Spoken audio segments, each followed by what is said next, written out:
protesters chanted. Death to the IDF. Pro-Palestine protesters chanted, "Death, death to the IDF," as they marched through central London on Saturday.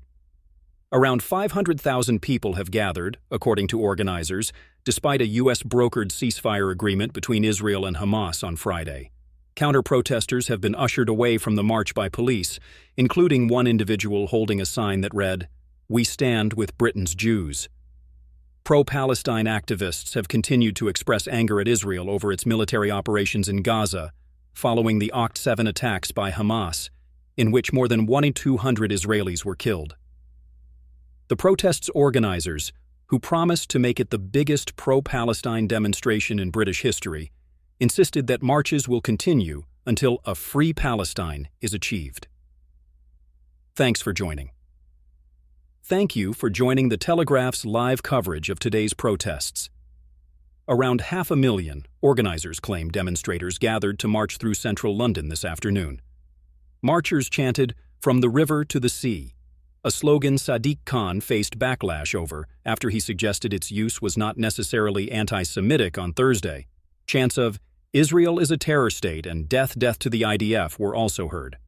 At one point, counter-protesters have been ushered away from the march by police, including an individual holding a sign that read, "We stand with Britain's Jews."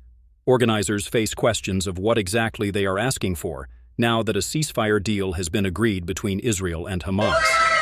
The Palestine Solidarity Campaign said this afternoon, "We won't stop campaigning until Israel's occupation and apartheid is ended and Palestine is free from the river to the sea." Protesters disperse ahead of police restriction.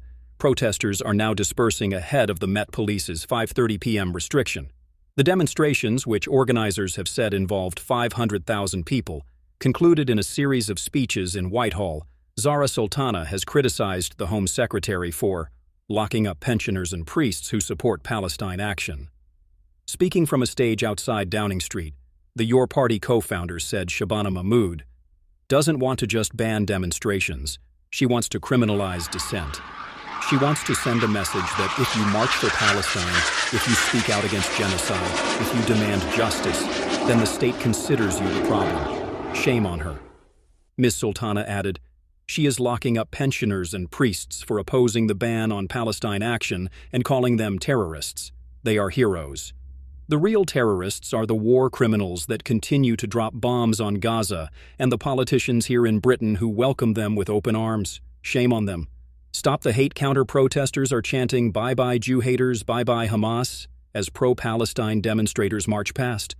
The group joined in with a rendition